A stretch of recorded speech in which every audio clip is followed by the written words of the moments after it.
જય વસરાજ, જય ગુરુદેવ, જય મસુમા, જય અભયમાં. અમે આવી ગયા છીએ તમારા માટે નવી રસોઈ લઈને.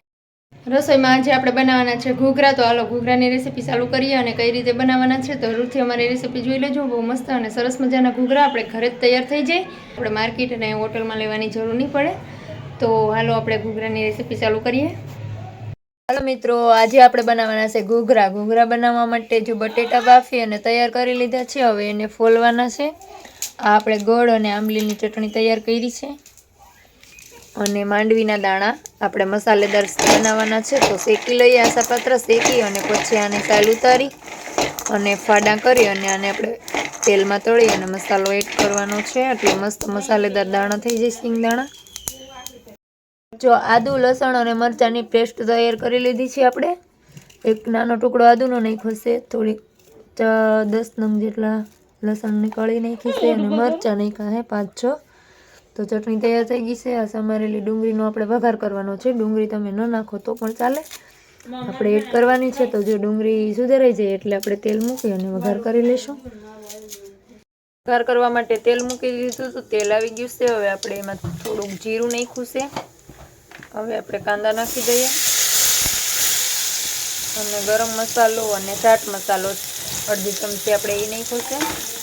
અને હવે ડુંગળી સાતળી જાય ત્યાં સુધી આપણે આને રહેવા દઈશું.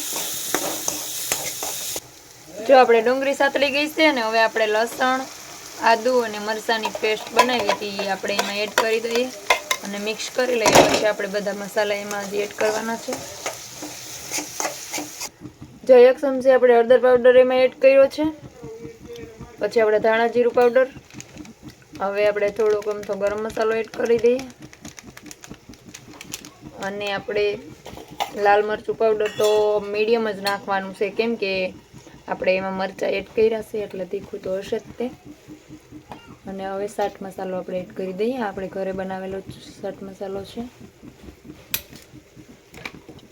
અને સ્વાદ અનુસાર મીઠું. મીઠું પણ આપણે બટેટા બાફવામાં નાખ્યું હોય તો આમાં મીડિયમ જ રાખશું.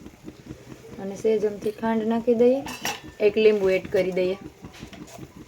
જો આમાં લીંબુ એડ કરી દીધું છે. હવે આને મિક્સ કરી અને આપણે બટેટાનો માવો કરી લીધો છે કમ્પ્લીટ. તો આપણે આજે ગ્રેવી બનાવી છે ડુંગળી મરચાંની, એ આમાં એડ કરી દઉં અને મિક્સ કરી લઈએ.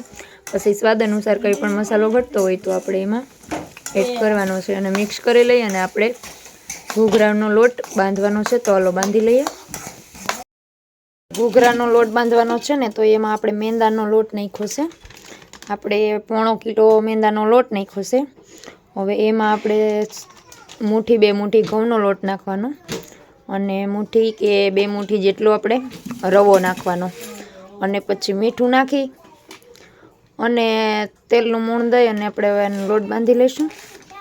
હવે જો આપણે આને લોટ બાંધી લઈએ પાણીથી. મસ્ત મજાનો સેજ કઠણ મીડિયમ એવો લોટ રાખવાનો છે.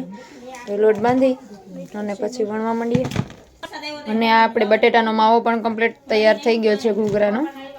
અને આપણે ગોળ અને આંબલીની ચટણી પણ તૈયાર થઈ ગઈ છે. હવે સિંગદાણા તૈયાર કરવાના છે. તો હાલો કરી લઈએ. લીલી કોથમીર પણ એડ કરી દીધી છે. હવે આને આપણે મિક્સ કરી લઈશું. જો આપણે હે ને માંડવીના દાણા શેકી અને એમાં સાલ ઉતારી અને આવી રીતના ફાડા કરી અને રાખી દીધા હતા. તો હવે આપણે એને તેલ મૂકી અને તળી લઈએ. જો આપણે તેલ મૂકી દીધું છે, તેલ આવી ગયું છે. હવે માંડવીના દાણા આપણે એમાં એડ કરી દઈશું.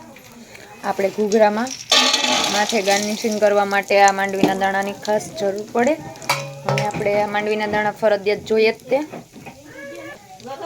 મસાલેદાર દાણા બનાવવાના છે આપણે. તો હાલો બનાવી લઈએ. જો આપણે માંડવીના દાણામાં જરૂર મુજબ જ તેલ નાખવાનું, કેમ કે આપણે પાછું આમાં તળવા માટે નાખવું હોય તો વધારે જોઈએ તો પછી આપણે આને તારવી અને કાઢવા પડે. પણ આપણે જરૂર મુજબ આમાં તેલ એડ કર્યું હતું એટલે આપણે માંડવીના દાણા જો આપણે તેલ એકદમ ચડી જાય અને તળાઈ જાય ત્યાં સુધી આને રહેવા દેવું. પછી આમાં મસાલા આપણે બધા એડ કરવાના છે.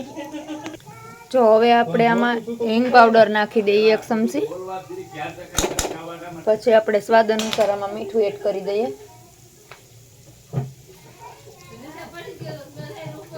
જો સ્વાદ અનુસાર મીઠું એડ કરી દીધું છે. હવે સેજ ચમચી આપણે થોડી હળદર પાવડર એડ કરશું. પછી આને આપણે મિક્સ કરી લઈએ. લેજો અને ધીમા ગેસે આપણે થોડી વાર ચડવા દેવાનું છે આને. દાણામાં આપણે મસાલો મિક્સ થાય ત્યાં સુધી આને રહેવા દઈએ અને ગેસની ફ્લો આપણે હાવ ધીરી રાખશું. તો આપણે છે ને હવે 1 ચમચી આપણે ગરમ મસાલો આમાં એડ કરી દેવાનો છે એટલે મસાલેદાર દાણા મસ્ત અને સરસ બને. અને આપણે 1 ચમચી લાલ મરચું પાવડર એડ કરીશું અને 1 ચમચી આપણે ચાટ મસાલો એડ કરી દઈએ એટલે એકદમ મસ્ત અને સરસ મજાના દાણા થઈ જાય આપણા કમ્પ્લીટ. અને ધાણા જીરું પાવડર 1 ચમચી નાખશું. જો તમે જોઈ શકો છો કેવા મસ્ત અને સરસ મજાના મસાલેદાર દાણા જોતા જ મન થઈ જાય છે ને ખાવાનું. સરસ મજાના આપણે ઘૂઘરામાં એડ કરવા માટેના દાણા થઈ ગયા છે તૈયાર. તો જો આપણે બધી જ વસ્તુ ઘરે તૈયાર થઈ જાય છે અને ઘૂઘરા પણ આપણે ઘરે જ બની જાય છે. તો આપણે હોટલ કે રેસ્ટોરન્ટમાં કે આપણે બજારમાંથી લેવાની જરૂર નહીં પડે. આપણે ઘરે જ એકદમ હોટલ જેવા જ ઘૂઘરા તૈયાર થઈ જાય છે. તો જો આપણે લોટ બાંધાઈ અને તૈયાર થઈ ગયો છે તો આપણે ઘૂઘરા વણવાનું કરી દઈએ ચાલુ. જો આ રીતને આપણે મેંદાનો લોટ બાંધી અને કમ્પ્લીટ કરી લીધો. તો હવે આ રીતની આસી નાની રોટલી એટલે કે પૂરી જેવડી રોટલી આપણે બનાવવાની છે.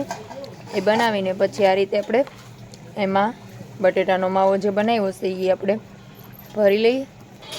આ રીતે આપણે છે ને રોટલીને દબાવી અને પછી આપણે એમાં ડિઝાઇન કરવાની છે. એટલે કે આપણે જો બીબામાં કરીએ ને તો વાર બહુ લાગે એટલે આ એકદમ આસાની છે અને જલ્દી થઈ જાય.